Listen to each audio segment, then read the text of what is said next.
আসসালামু আলাইকুম। পদার্থবিজ্ঞান দ্বিতীয় পত্রের চলতরিত অধ্যায়ের সবগুলো ভিডিও পেতে আমার এই ইউটিউব চ্যানেলটি সাবস্ক্রাইব করবেন। আমাদের আজকের আলোচনার বিষয় রোধের সমবায়। আমরা জানি রোধের সমবায় দুই প্রকার। এক নাম্বার শ্রেণী সমবায়, দুই নাম্বার সমান্তরাল সমবায়। আমরা প্রথমে শ্রেণী সমবায় নিয়ে আলোচনা করব। শ্রেণী সমবায়ের যে সংখ্যাগুলো বইয়ে দেওয়া আছে আমি ওইভাবে বলবো না, আমি আমার মতো করে একটা সংজ্ঞা দিব যে শ্রেণী সমবায় কাকে বলে।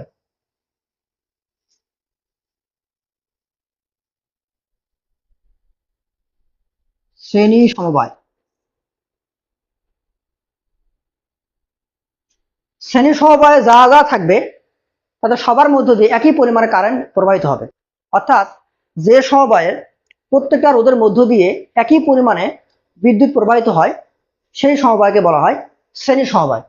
যেমন আমি যদি এখানে তিনটা রোধ দেখাই, R1, R2, R3।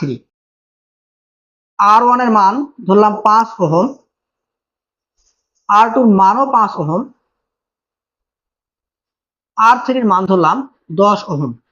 এখন আমি যদি এই রাস্তায় কোনোভাবে I সমান 2 অ্যাম্পিয়ার কারেন্ট প্রবেশ করাই, তাহলে 2 অ্যাম্পিয়ার কারেন্ট R1, R2 এবং R3 এই তিনটা রোধের প্রত্যেকের মধ্য দিয়েই কিন্তু যাবে, মানে আমাদের কারেন্টটা কখনো ভাগ হবে না।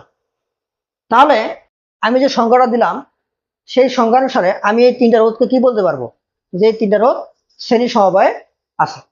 এখন আমরা ওহমের সূত্র থেকে পড়ে আসছি যে কোনো একটা রোধের মধ্য দিয়ে বিদ্যুৎ প্রবাহিত হলে ওই বিদ্যুৎ এবং আর গুণ করলে আমরা কতটুকু ভোল্টেজ খাই সেটা বের করতে পারি। তাহলে 2 অ্যাম্পিয়ার কারেন্ট যখন R1 এর মধ্য দিয়ে যাবে তখন এর দুই প্রান্তের বিভব পার্থক্য V সমান IR1, এটা হবে 10 ভোল্ট, এখানে হবে IR2, এটা হবে 5 দুগুণে 10 ভোল্ট, এবং এখানে যখন I প্রবাহিত হবে তখন IR3 কত হবে, 10 এবং 2 গুণ করলে কত হয়, 20 ভোল্ট। অর্থাৎ শ্রেণী সমবায়ে যে রোধগুলো থাকে তাদের দুই প্রান্তের বিভব পার্থক্য সমান হতে পারে আবার নাও পারে, নির্ভর করবে রোধের মানের উপর। যদি রোধের মান সমান হয় তাহলে দুই প্রান্তের বিভব পার্থক্য সমান হবে, আর যদি রোধের মান আলাদা হয় তাহলে বিভব পার্থক্য আলাদা হবে। অর্থাৎ আমরা বলতে পারবো যে শ্রেণী সমবায়ে বিভব পার্থক্য এক হতে পারে আবার আলাদা হতে পারে। যেহেতু শ্রেণী সমবায়ে সবগুলো রোধ যোগ হয়ে যায় তাই শ্রেণী সমবায়ে তুল্য রোধের মান বাড়তে থাকে, এবং যে রোধটা সব থেকে বড় তুল্য রোধের মান তার থেকেও বড় হয়। তো আমরা এই শ্রেণী সমবায়ে কিভাবে তুল্য রোধ নির্ণয় করে আমরা এখন সেই বিষয়টা একটু দেখব। ধরো এটা একটা সার্কিট যার এখানে ব্যাটারি রয়েছে, এটা পজিটিভ এটা নেগেটিভ প্রান্ত, ব্যাটারি ভোল্টেজ হলো V, প্লাস মাইনাস দিলাম। এখানে তিনটা রোধ রয়েছে R1, R2, R3। আচ্ছা, এখান থেকে মনে করো কারেন্ট বের হলো, I মানের কারেন্ট বের হলো R1, R2, R3। এখন এই I কারেন্ট কিন্তু R1, R2 এবং R3 প্রত্যেকের মধ্য দিয়ে যাবে। এখন একটা রাস্তায় তিনটা রোধ, এখন তুমি মনে করো ইলেকট্রিক্যাল ইঞ্জিনিয়ার, তুমি বাসায় কাজ করতেছো, তো একটা লাইনে তিনটা রোধ নিয়ে কাজ করতে তোমার ঝামেলা হচ্ছে, তো তুমি কি করলা, এই তিনটা রোধকে হিসাব করলা, হিসাব করে একটা মান বের হলো, তো ওই মানের একটা রোধ তুমি বাজার থেকে কিনে এনে এখানে সেট করে দিলাম। তখন সেই সার্কিটটা দেখতে কেমন হবে, তখন হবে ধরলাম যে ব্যাটারি ওটাই থাকলো, তখন এই তিনটা মিলে তুমি একটা রোধ এখানে লাগা দিছো। এই নতুন রোধটাকে ধরলাম যে এটা RS সিরিজ, যেহেতু শ্রেণীতে এই নতুন রোধটাকে বলা হচ্ছে R1, R2 এবং R3 তুল্য রোধ। তাহলে এখানে সার্কিটটা কি এক না আলাদা, অবশ্যই এক, কারণ এখানে ভোল্টেজ V এবং কারেন্টের মান I সব সেম। আমি কি করলাম, আমি এই তিনটাকে হিসাব করে বাজার থেকে নতুন একটা রোধ এনে এখানে লাগাই দিলাম। তাহলে এই নতুন রোধটাকে বলা হচ্ছে এই তিনটা তুল্য রোধ। তাহলে এখানে সার্কিট কিন্তু একটাই। এখন এখানে ব্যাটারি ভোল্টেজ V, এখানে ব্যাটারি ভোল্টেজ V একই। তাহলে এখানে যদি আমি এই I কারেন্টটা যখন R1 এর মধ্য দিয়ে যাবে তখন এখানে কত হবে, IR1, IR2, IR3। তার মানে এই তিনটা ভোল্টেজ মিলে আমাদের কার সমান হবে, ব্যাটারি ভোল্টেজের সমান হবে। তাহলে এখানে ভি সমান I R one plus I R two plus I R three. Okay, এবং এখানে এই আই যখন আর এস এর মধ্যে যাবে তখন কত হবে আই আর এস, যেটা কিনা আমাদের ব্যাটারি ভোল্টেজ ভি এর সমান আই আর এস। তাহলে এখানে যেহেতু আমি বলতেছি দুটো সার্কিট একই সার্কিট, তাহলে এই ভি আর এই ভি সমান, তাহলে যদি দুটো ভি সমান হয় তাহলে আমি বলতে পারবো যে আর এস সমান আই আর এস সমান আমাদের এটা। তাহলে প্রশ্ন মতো আমি লিখতে পারবো যে বা অতএব আই আর এস সমান I R one plus I R two plus I R three. দুই পাশ থেকে আই যদি কমন নিয়ে কাটাকাটি করে দেই তাহলে আমাদের আর এস অর্থাৎ শ্রেণী সমবায় আমার তুল্য রোধ আর এস এর মান কত দাঁড়াবে আর ওয়ান প্লাস আর টু প্লাস আর থ্রি। তাহলে শ্রেণী সমবায়ে তুল্য রোধের মান যোগ হচ্ছে, তার মানে শ্রেণী সমবায়ে তুল্য রোধের মান বাড়তে থাকে, এবং যে রোধের মান বড় সব থেকে বড় তুল্য রোধের মান তার সঙ্গে যোগ করলে তার থেকেও বড় হয়ে যাবে। এটা ছিল আমাদের শ্রেণী সমবায়ের ফর্মুলা। তো আমরা অঙ্ক করার সময় আমরা শ্রেণী সমবায়ে এখানে আরো থাকতে পারে রোধ, এটা ব্যবহার করব।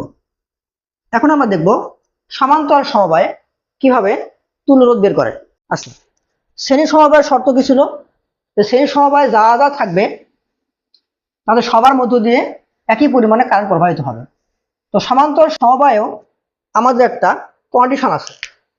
সমান্তরাল সমবায়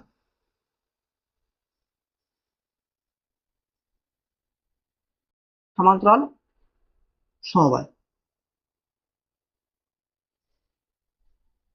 তো সমান্তরাল সমবায়ে আমি যতগুলো রোধ সংযোগ করব সবগুলো রোধের একটা কিন্তু কমন বিন্দু থাকবে। ওই কমন বিন্দুতে সবগুলো রোধের ভোল্টেজ একই থাকে, এটাই হলো সমান্তরাল সমবায়ের কন্ডিশন। যেমন দেখো, আমি একটা রাস্তা নিলাম, দেখো এই রাস্তায় আই পরিমাণে কারেন্ট গেল, ঠিক আছে? এই রাস্তাটা কিছুদূর গিয়ে দুই ভাগ হয়ে গেল।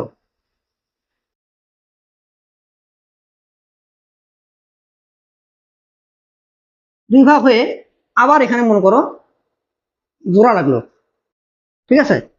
আমি নাম দিলাম আর ওয়ান, এর নাম দিলাম আর টু, দুটো রোধ, এবং এখানে আমি একটা ব্যাটারি কানেক্ট করে দিলাম, যে ব্যাটারি থেকে আমাদের কারেন্টটা বের হচ্ছে। ওকে, এখানে ব্যাটারি দেই, পজিটিভ নেগেটিভ ব্যাটারি দিলাম। তো ব্যাটারি ভোল্টেজ মনে করো ভি, এটা পজিটিভ নেগেটিভ, এখান থেকে কারেন্টটা বের হচ্ছে। আচ্ছা, তো এখানে যে দুটো রোধ, এটা কমন বিন্দু, এটা এটার কমন বিন্দু এটা। তো সমান্তরাল সমবায়ে এই কমন বিন্দুগুলোতে ভোল্টেজ কিন্তু একই থাকে, এটা হলো কন্ডিশন। তাহলে এখানে এবং এখানে আর ভোল্টেজ কিন্তু একই, ধরলাম যে ভি, ঠিক আছে, ব্যাটারি ভোল্টেজ ভি। এখন মনে করো তুমি বাসা বাড়িতে কাজ করতেছো, তো তোমার এই একটা রাস্তায় দুটো রোদ নেই, তোমার কাজ করতে অসুবিধা হচ্ছে। তো তুমি কি করলা, এই আর ওয়ান এবং আর টুর মানটা হিসাব করে বাজার থেকে ওই মানের একটা রোদ এনে এখানে লাগাই দিলা। তখন সার্কিটটা কিরকম হবে? তখন সার্কিটটা এরকম হবে, ওটাই থাকবে, শুধু রোদ দুটো জায়গায় কটা হবে, একটা হবে। এটা battery voltage V plus minus এখানে হবে তখন আর পি, তখন এখানে কারেন্টের মান আই, আই কারেন্ট এখানে যাচ্ছে। তাহলে এই দুটো মিলে যে ভোল্টেজ খাবে, এখানে কিন্তু আই আর পি গুণ করলে আমাদের একই ভোল্টেজই ড্রপ হবে এখানে, আই আর পি। এখানে সার্কিট অ্যাকচুয়ালি কয়টা? সার্কিট কিন্তু এখানে দুটাই। তো এটা কি করা হয়েছে, দুটা চেঞ্জ করে আমি একটা এখানে বসা দিচ্ছি। তাহলে এখন এই যে কারেন্টটা এখানে ভাগ হলো, বললাম যে এই রাস্তায় কিছু পরিমাণে গেল আই ওয়ান কারেন্ট, এবং এই রাস্তায় কারেন্ট হলো মনে করো আই টু কারেন্ট। তো এই আই ওয়ান এবং আই টু কে যোগ করলে কিন্তু আবার এখানে ওই কারেন্টটাই ফেরত আসবে। কারেন্ট কিন্তু কখনো কম বেশি হয় না, মাঝখানে ভাগ হয়ে ডিভাইড হয়ে আবার জোড়া লাগলে আবার আগের কারেন্টটাই পাওয়া যায়। তাহলে আমি যদি এই আই ওয়ান এবং আই টুর মান বের করতে চাই, আমরা জানি ওদের সূত্র থেকে, আমরা জানি ওহমের সূত্র থেকে আই সমান ভি বাই আর। তাহলে এখানে আই ওয়ান কত হবে, আই ওয়ান সমান ব্যাটারি ভোল্ট, যেহেতু এখানে এই যে কমন পয়েন্টের ভোল্টেজ কত ভি, যেহেতু সমান দুই প্রান্তে সমান কমন বিন্দুতে, তাহলে V by R one. Okay, I two কত হবে, আই টু হবে V by R two, V by R one এবং ভি কে আর টু তে ভাগ করবো। এখানে এই আই কত হবে, এখানে আই সমান ভি বাই, মানে এখানে ভি বাই আর পি। ওকে, তো যেহেতু এখানে আই কারেন্টটাই ভাগ হচ্ছে, তো আমি বলতে পারবো যে প্রশ্ন মতে আই সমান I1 প্লাস I2। কারণ এই দুটা কারেন্ট ভাগ হয়ে কিন্তু মানে যখন ভাগ হয়েছে তখন আলাদা হওয়ার পরে যখন এখানে জোড়া লাগছে তখন কিন্তু আবার আই কারেন্টটা চলে আসছে, আই কারেন্টটাই ভাগ হয়েছে এক কথায় শেষ। তাহলে এখন এই আয়ের মানটা এখানে বসায় দিই। আয়ের মান কত? আই সমান V by R P, V by R P. I1 এর মান V by R1 plus I2 এর মান ভি বাই R2। তো এখন দুই পাশ থেকে যদি ভি কমন নিয়ে কাটাকাটি করে দেই তাহলে আমার এখানে থাকবে, এখানে লিখে দিই, এখানে লিখি 1 বাই আরপি, 1 বাই আরপি সমান 1 by R1 plus 1 by R2। তো আমরা অনেকে যেটা করি পরীক্ষার সময় কিন্তু এভাবে রেখে দিয়ে আসি, এটা কিন্তু ভুল। কারণ তোমাকে আরপি বের করতে হবে, তো এটাকে উল্টে দিতে হবে অবশ্যই। তাহলে অতএব আমি একটু উপরে লিখি। তো এখানে যদি আমি আরপি বের করতে চাই, আরপি সমান 1 by R1 plus 1 by R2, এখানে ইনভার্স দিয়ে দিলাম, এটাকে উল্টে দিতে হবে, মানটাকে উল্টে দিতে হবে। তো পরীক্ষার সময় অনেক সময় এই ভুলটা হয়, তো এই ভুলটা করা যাবে না। ইনভার্স করে দিলে আমাদের আরপি বের হয়ে যাবে। তো সমান্তরাল সমবায়ে আমরা কি দেখতে পেলাম? সমান্তরাল সমবায়ে তুল্য রোধের মান কমতে থাকে। এবং মনে রাখবা সমান্তরাল সমবায়ে যে রোধটা সব থেকে ছোট তুল্য রোধের মান তার থেকেও ছোট হয়ে যায়। তো এখন আমরা আরেকটা জিনিস দেখব। আমরা ওহমের সূত্র থেকে পড়ে আসছি যে আই সমান ভি বাই আর, আই সমান ভি বাই আর। আচ্ছা, এখন মনে করো আমি একটা ছোট্ট করে সার্কিট আঁকলাম। এই যে একটা সার্কিট, ঠিক আছে, সার্কিট, এখানে কারেন্ট বেরোচ্ছে আই কারেন্ট, এখানে রোধ আছে একটা আর। আচ্ছা, এখানে ব্যাটারি ভোল্টেজ। তো ব্যাটারির ভোল্টেজকে মানে যেখান থেকে কারেন্ট উৎপন্ন হয় সেটাকে বলে ইলেকট্রোমোটিভ ফোর্স। মানে ব্যাটারি থেকে যে মানে ভোল্টেজটা বেরোচ্ছে এটাকে বলে তড়িৎচালক শক্তি বলা হয়, ইলেকট্রোমোটিভ ফোর্স। মানে এটা কি করে? সবগুলো রোধকে চালায়। এটাকে ধরলাম ই, তাহলে ব্যাটারি ভোল্টেজকে বলা হয় ই, এবং রোধ আমাদের যে ভোল্টেজগুলো খায় ওটাকে আমরা ভি দিয়ে প্রকাশ করি। তাহলে ই এবং ভি কিন্তু একই। ব্যাটারি থেকে যেটা বের হয় ওটাকে আমরা ই দিয়ে প্রকাশ করি, আর যেটা রোধ খেয়ে ফেলে ওটাকে আমরা ভি দিয়ে প্রকাশ করি, এটাকে বলা ইলেকট্রোমোটিভ ফোর্স। এখন তোমাদের কাছে একটা প্রশ্ন যে আচ্ছা, ওই যে কার গাড়ি যে স্টার্ট করে যে 12 ভোল্টের ব্যাটারি গুলো, বড় বড় ব্যাটারি, ওগুলো ব্যাটারি ভোল্টেজ 12 ভোল্ট। আচ্ছা, এখন আমি যদি 5টা পেন্সিল ব্যাটারি নিয়ে আসি, 8টা পেন্সিল ব্যাটারি যোগ করে দিই, 8টা পেন্সিল ব্যাটারি একটা করে ব্যাটারি ভোল্টেজ হলো 1.5 ভোল্ট করে, তাহলে 8টা ব্যাটারি ভোল্টেজ কিন্তু 12 হবে। এখন কথা হলো যে ওই বড় 12 ভোল্টের ব্যাটারি দিয়ে কার গাড়ি স্টার্ট হয়, বিভিন্ন টেলিভিশন চলে, আইপিএস চলে, এই যে 8টা পেন্সিল ব্যাটারি যোগ করলে কিন্তু 12 ভোল্ট হবে। তাহলে কখনো কি এই 8টা পেন্সিল ব্যাটারি যোগ করে কার গাড়ি স্টার্ট দেওয়া যাবে? রঙিন টেলিভিশন চালা যাবে? যাবে না। কেন যাবে না? এটাও তো 12 ভোল্টই হইতেছে। এর কারণ হলো, না যাওয়ার কারণ হলো প্রত্যেকটা ব্যাটারি একটা করে অভ্যন্তরীণ রোধ থাকে। তো আমাদের যে বড় ব্যাটারিগুলো এগুলোর অভ্যন্তরীণ রোধ কিন্তু অনেক কম। অভ্যন্তরীণ রোধ কি করে? আমাদের ব্যাটারি থেকে মানে বিদ্যুৎ বের হতে কি করে? বাধা প্রদান করে। তো যার বাধা যত কম সেখান থেকে বেশি পরিমাণে কারেন্ট বের হবে। তো আমাদের বড় ব্যাটারিগুলোতে অভ্যন্তরীণ রোধের মান কম হওয়ার কারণে 12 ভোল্টের প্রায় 12 ভোল্টই বের হতে পারে। কিন্তু পেন্সিল ব্যাটারির অভ্যন্তরীণ রোধের মান অনেক বেশি। তো একটা করে পেন্সিল ব্যাটারি 1.5 ভোল্ট হলেও অভ্যন্তরীণ রোধের কারণে 1.5 ভোল্ট কিন্তু বের হতে পারে না। এরপর যখন তুমি 8টা পেন্সিল ব্যাটারিকে যোগ করে দিবা তখন তাদের অভ্যন্তরীণ রোধের মান আরো অনেক বেড়ে যাবে। যদিও 8টা যোগ করলে 12 ভোল্ট হবে, কিন্তু অভ্যন্তরীণ রোধের কারণে এখান থেকে ওই পরিমাণে কারেন্ট বের হবে না। এজন্য 8টা পেন্সিল ব্যাটারি দিয়ে কখনো 12 ভোল্ট তৈরি করেও কার গাড়ি বা রঙিন টেলিভিশন চালানো সম্ভব না। তো আমি মনে করলাম যে আমাদের এই ব্যাটারির অভ্যন্তরীণ রোধের মান হলো আর। আচ্ছা, আর এটা ধরলাম বড় আর, বড় আর। এখন আমি একটা ঘটনা বলি। মনে করো এটা একটা রান্নাঘর, এই রান্নাঘরে একজন বাবুর্চি আছে, এই বাবুর্চি রান্না করে। হ্যাঁ, বাবুর্চি রান্না করে, সে রান্না হওয়ার পরে সাপ্লাই হয়। সেটা কি আই বের হয়ে বাইরে যারা আছে তাদেরকে মানে পরিবেশন করে। মনে করো একটা হোস্টেলে 10 জনের জন্য বাবুর্চি রান্না করে। আচ্ছা, এখন বাবুর্চি যদি এমন হয় যে বাবুর্চি মানে রান্না করছে, এত সুন্দর রান্না হয়েছে সে সব খেয়ে ফেলছে, তাহলে বাইরের বাকি 10 জন কি হবে? তারা কি খাবার পাবে? না, পাবে না। এখানে সেম কাহিনী, এই আটা যত কম হবে, মানে বাবুর্চি তত কম খাবে, মানে এই যে খাদক আটা যত কম হবে বাইরে তত সাপ্লাই বেশি হবে। এখন যদি আর বেশি হয়, মানে বাবুর্চি যদি সব খেয়ে ফেলে, তাহলে কিন্তু বাইরে কোনো খাবারই যাবে না। এজন্যই যে ব্যাটারির অভ্যন্তরীণ রোধ বেশি সেখান থেকে কিন্তু সাপ্লাই কম হয়। বাবুর্চি যদি সব খেয়ে ফেলে তাহলে বাইরে সাপ্লাই হবে না। এখন আমি যদি এখানে আয়ের মানটা বের করতে চাই, তাহলে আই সমান, যেহেতু এখানে ব্যাটারি ভোল্ট ভি এর জায়গায় কি বসাবো, ই বসাবো, ইলেকট্রোমোটিভ ফোর্স ডিভাইডেড বাই বাইরের রোধ হলো আর, আর আমাদের ব্যাটারির রোধ হলো ছোট আর। এটা আমাদের সূত্র অ্যাকচুয়ালি। যদি আর এর মান যদি শূন্য হয় তখন আই সমান ই বাই আর, আমরা ভি বাই আর লিখি। ই হলো ব্যাটারির ক্ষেত্রে আর ভি হলো রোধের ক্ষেত্রে আমরা দিই।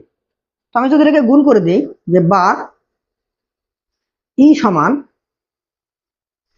আই আর প্লাস আই আর, ওকে, তাহলে বা ই সমান আই এর মানে কি ভি, ভি প্লাস আই আর।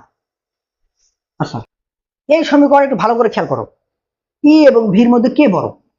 দেখো ই সমান ভি এর সাথে কিছু একটা যোগ করার পরে কিন্তু ই এর সমান হচ্ছে, ভি এর সাথে কিছু একটা যোগ করার পর ই এর সমান হচ্ছে, তার মানে কে বড়?